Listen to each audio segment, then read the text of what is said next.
done, Jeremy. You must be dizzy with all that counting. Every evening it's the same. How much is there, Father? £123 and some pence left over. Well, it's not changed since he started counting an hour ago. £123, Bessie. We'll never get there at this rate. How much of the debt still to be paid? Over 300. I must get another position. Oh, now, dear, be cautious. Work's hard to come by nowadays. But the school pays me so little. I should be working full-time and evenings like Tom. What I put in each week is a pittance. No, I shall speak to Lucy. She may know someone in St. Ogg's who needs a governess or a companion.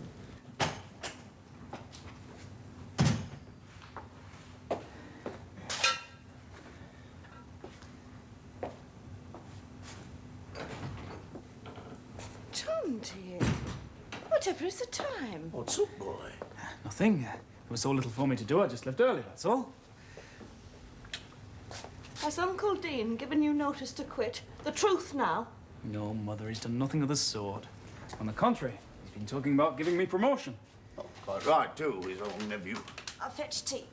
No, Mother, don't go. No, somebody must fetch the tea. Has Maggie lost use of her limbs? Oh, Maggie's just come in from school, Tom. Doesn't matter. I'll fetch the tea. Hey, it was a pity you lost that money speculating on the corn, Father.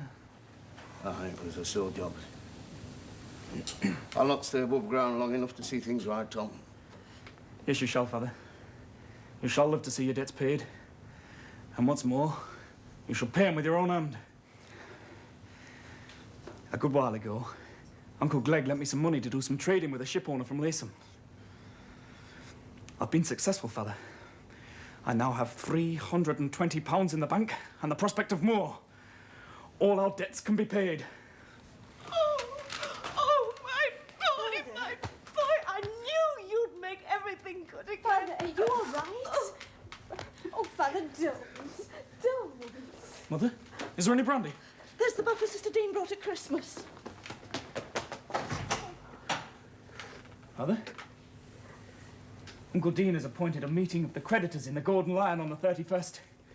We shall all have dinner together at 2 o'clock. Uncle Glegg will be there and all. I wish you'd brought the money with you, Tom, for me to look at. To see it in my hand. And so you shall. In the Golden Lion. God bless you, Tom.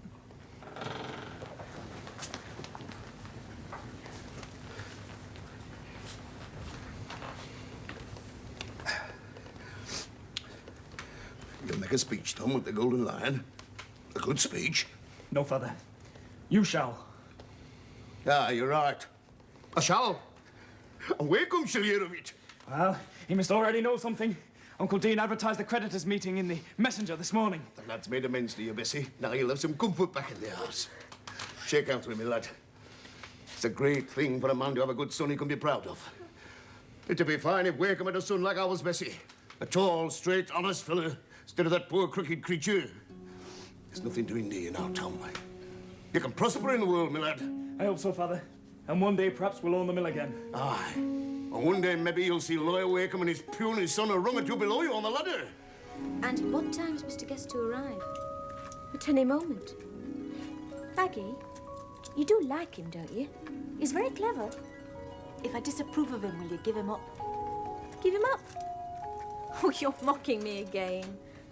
No, I suppose it is out of keeping that anyone as insignificant as I should ever be mistress of such a great mansion as Park House. People are not like snails, dear. You're not expected to be large in proportion to the house you live in. Dear Maggie, you've been such a comfort to me since Mama died. You've been a comfort to me. Until now, I've always been happy. I've never been tried in the way you have. Now then, we'll have no more sadness. I'm putting you under a discipline of pleasure while you're here today. And those clothes. Stand up. Yes, miss.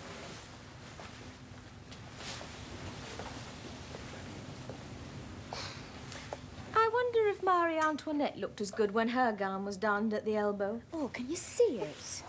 I can't think what witchery it is in you that makes you look best in old clothes. If I wore that dress, I'd be quite unnoticeable. Oh, quite. And find yourself swept under the grate like the carpet dust. Can I sit down now, Cinderella? Well, at least you can let me change your brooch. That one looks silly on you. Won't this mar the charming effect of my consistent shabbiness?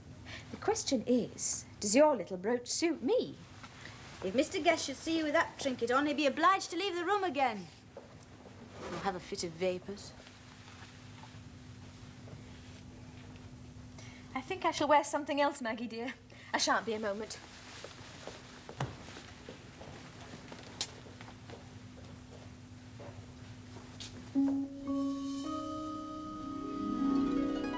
Good morning. Good morning. I had no idea we were to have the pleasure of your company today, Miss Tulliver. Oh, I know how much you dislike to be complimented, but please allow me that one tiny courtesy. The pleasure of your company. So much fluency and self-possession should not be wasted on a private occasion, Mr. Guest. I see you've discovered how impudent I am already. Superficial people don't discern that. Due to your manner, I suppose.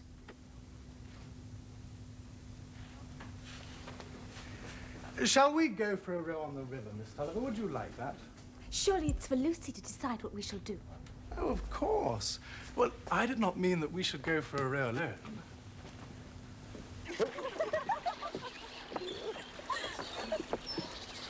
You must teach me to row, Stephen. Tiny hands could never hold these oars, Lucy. No excuses now. I shall not be satisfied until I can row you and Maggie all the way to Dorset Mill and back. Oh, Lucy, even Tom was never able to do that. Maggie can row, Stephen. Oh, yes, Tom taught me years ago. Well, the river suits your temperament, Miss Tulliver.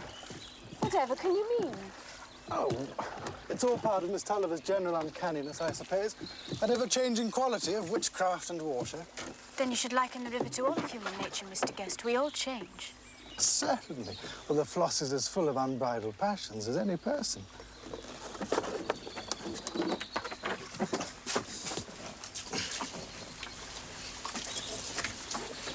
But take care, this wood is treacherous when wet. Thank you.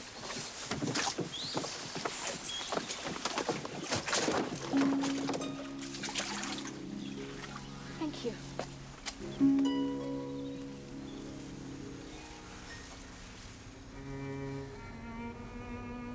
Stephen has a splendid voice, hasn't he?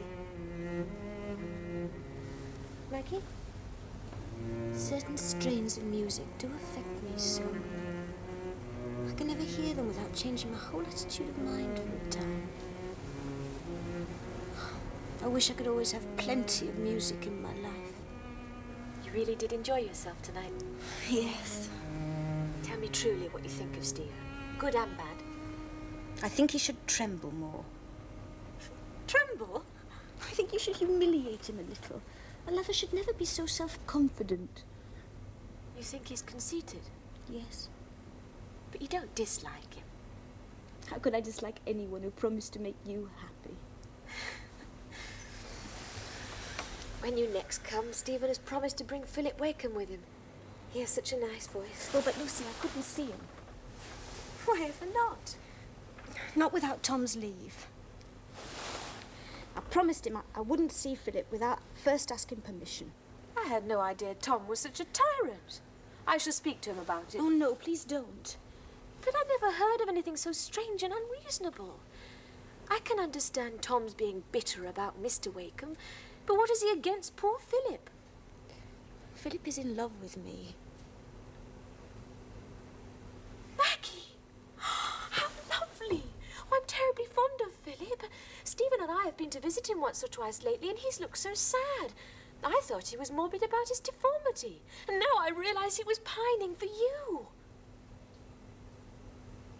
Maggie? Does it upset you if I talk about Philip? Oh, Lucy, you are so dear to me. Let's always be such good friends.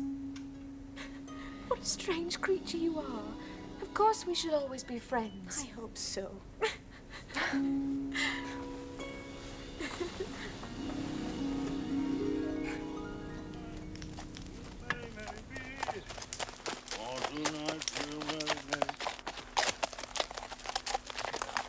Get up!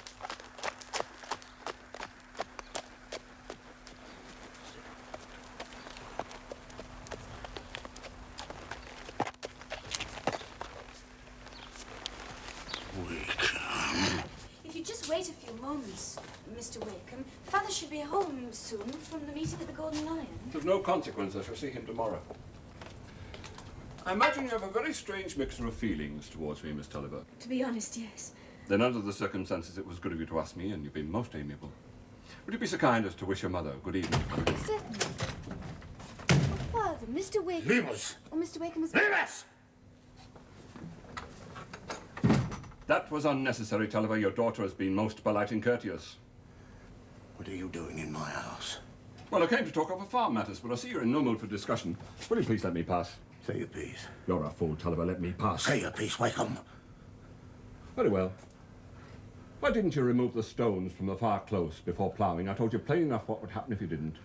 But then imbeciles like you never learn, do they? Then find someone else to farm for you. You've been drinking, I suppose. I needed no drink to make my mind up. I'll serve no longer under a scoundrel like you, Wakeham. Find someone else to teach farming to. Very well, if that's the way you wish it to be off these premises by Monday. I shall go in my own good time. You ignorant brute, hold your tongue and let me pass. Not until I've told you what I think of you. You're too cunning to get hanged, Wakeham. Well, that's what you deserve.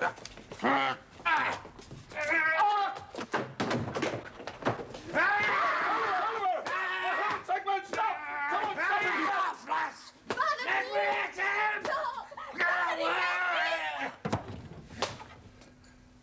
Here. I'm sorry, lass. You shouldn't have interfered. I hurt. You'll suffer for this, sir. Your daughter is a witness. You've assaulted me. Tell them all how I thrashed you, Wakeham. Show them the marks on you. You lunatic! Father!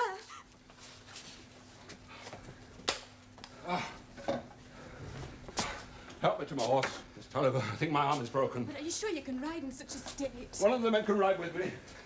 Go to the town, Wakeham. Not across the ferry. Tell them all what I did to you. By God, I'll see you suffer for this. Good riddance.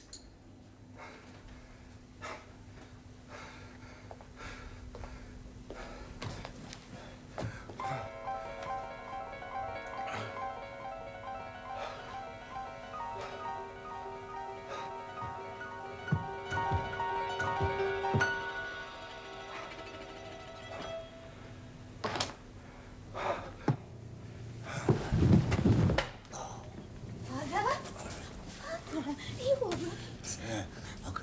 I got giddy, lass. Oh, yes, Father. Lie still, dear. Oh, I've got a pain in my head, Maggie. Oh, Father, I must go for the doctor. No, don't leave me, lass. I've not long to go. What's happened?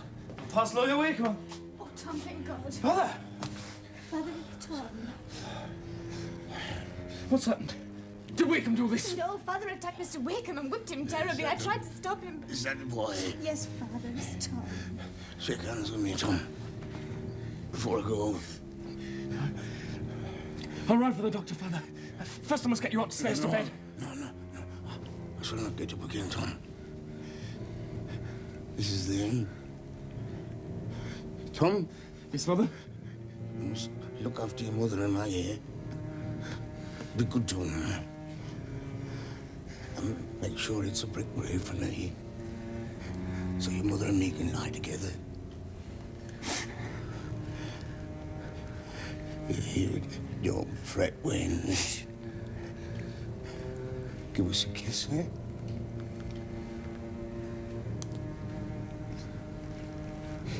I had my turn, Tom. I beat him fair and square.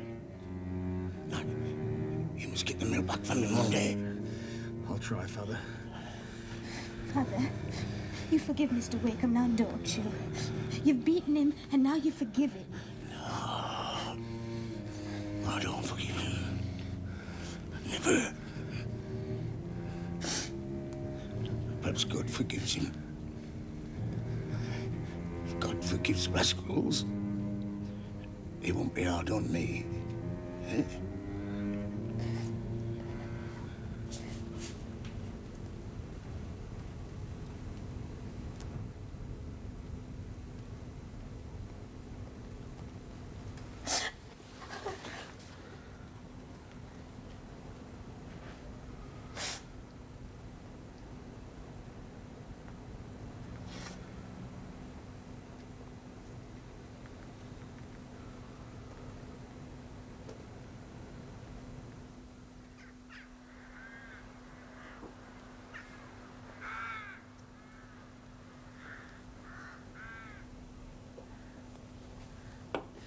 2 funerals in the family.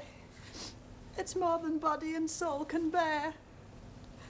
First poor Susan, and now neighbour Tulliver. I think not, Bessie. If Sophie weeps in equal proportions to the wine she's drinking, we shall have to take to the boats. Jane Glegg, how could you be so unfeeling? And how could you be such a hypocrite? There's nothing you enjoy more than a funeral. What's keeping neighbour Dean, I wonder? The carriage was delayed at the church, Uncle. They'll be here shortly. We should talk about the future, Bessie, whilst we're all together. What's to become of them? Well, we shall go on living here, of course. And Tom will help Luke with the mill. Be sensible, Bessie. Tom knows nothing of milling. And you must remember it'll be Mr. Wakeham who'll decide who manages the mill. Softly, Jane, softly. But surely he'll let us stay on here. It's our home. Well, my dear, the word is that Wakeham's already looking round for a new manager. If he's a married man with family, as he probably will be, he will need accommodation. Oh. Well, surely you can't mean... Oh, no. Oh, Mr. Wakeham wouldn't give away our home. Where should we go? Listen, my dear, this house is his. He only allowed you to stay here whilst Tulliver managed the mill. Now he's gone. God rest his soul. Now he's gone. The new manager will have to come here in his place. But I thought perhaps now Jeremy's gone, Mr. Wakeham might be finished with his bitterness and be willing to sell back the mill. And who, pray, should provide the money to buy it? Well, Guest and Co., of course. I wouldn't pin your hopes on that, Bessie. Oh, but they must buy it. Mother, perhaps it would be better to wait until we're all gathered. Where's Tom? Yes, where's Tom? He went to see Luke and the men. They were all at the church, you know. Wives and children, too. I see no point in funerals. All this fuss and bother won't bring Tulliver back. Jane Glegg, you can be so hard it passes all understanding. Oh, get on with your snivelling, Sophie. And poor Bessie's husband not yet cold in his grave. He's been dead for 3 days, and no amount of weeping and wailing will make him any less dead in 20 years.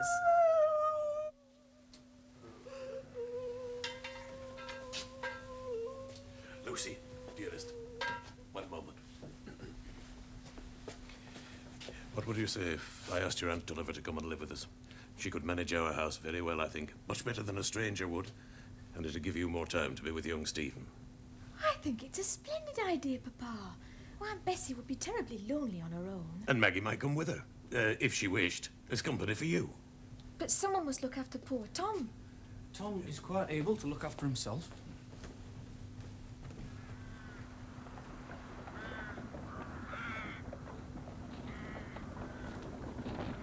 Mother? Ah, Mother. Better be leaving. The new man will be here at any moment. I've no wish to meet him. I can't bear to turn my back on it like this. Our home. Well, we've no choice. Why couldn't Guests have bought the mill? For the simple reason that Wakeham outbid him. Oh, come on, Mother. Don't cry. This is our home. One day I'll bring you back here again. Just as Father said I must. But how can we ever come back? I think you'll be happy as Uncle Dean's housekeeper. Lucy's a kind little soul. And what's to become of you? I'll get lodgings. As far away as possible. Wakeham's new manager's a drunken lout. I've no wish to watch him strutting about our property in Father's boots. Come on, Mother. We must go. No, you go on. I'll come directly.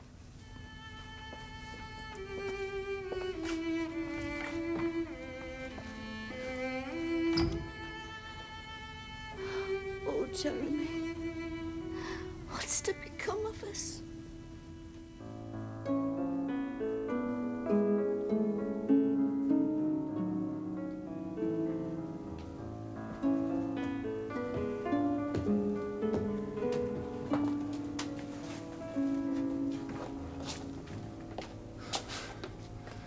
By God, Phil, this is a nice place for you to work in, but I'm too stiff in the joints to climb those stairs very often. You don't often pay me a visit, Father. Oh, now I have. I've come to see you work. Each time I make up my mind to invade your sanctum, you're off abroad or on some sketching trip. Oh, what can I show you? Get a capital light from the roof.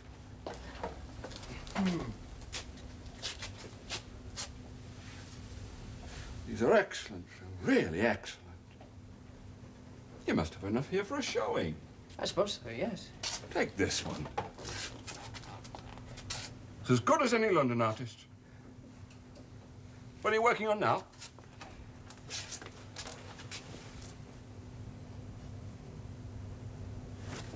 I thought you'd given up portraits.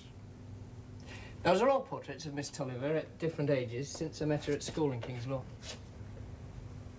Have you been seeing her since you came back from abroad? Yes, I saw a great deal of her before her father's death. At Dorlcote Mill? In the forest nearby. I love her father. I shall never love anyone else. Is she aware of this? She knows I love her, yes. Whether she loves me or would be prepared to marry me, I don't know. And if she would? Then I marry her. I see. So this is the return you make me for all the indulgences I've heaped on you. You've certainly been indulgent, Father, and I'm grateful. But am I supposed to repay the debt by sacrificing all my chances of happiness? I think most sons would share their father's feelings in this case. Tulliver was a mad, ignorant brute who came within an inch of murdering me. The whole town knows it. He's dead, Father. The man's been buried almost a month. Are you really going to carry this ridiculous rancor beyond the grave? My God, is a man to be horsewhipped by a lout and then love him for it? Of course not, but you have to extend your enmity to Maggie, to Miss Tulliver. She never entered into the family quarrels. And what does that signify? No one asks what a woman does. They asked who she belongs to, what family. And what of that insolent brother of hers? What does he think of your liaison? He's forbidden her to see me again or even to correspond with me. He's forbidden you? Oh, this is altogether too degrading, Philip. I'll not see you married to old Tulliver's daughter. You need have no fears, Father. Under the circumstances, we're not likely to get attached, are we? That cold devil Tom Tulliver is as good a mark for a bullet as I know. He's forbidden you. By God!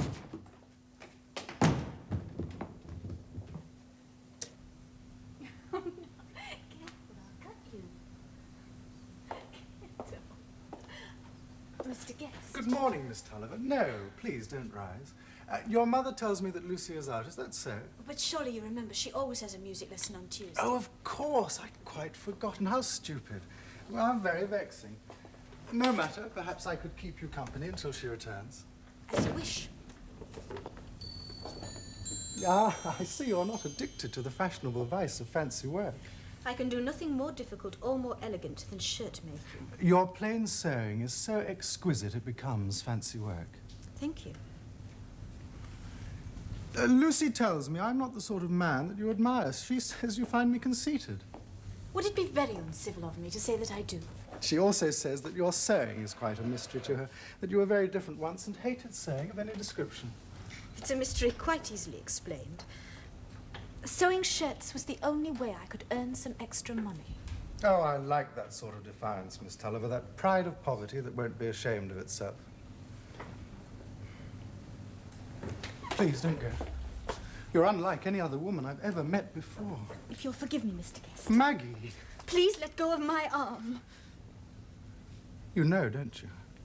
I can see it in your eyes. You know. You did this deliberately. You came here when you knew Lucy would be out. I wish to God I'd never met you, Maggie Tulliver. I'm not even sure I like you very much.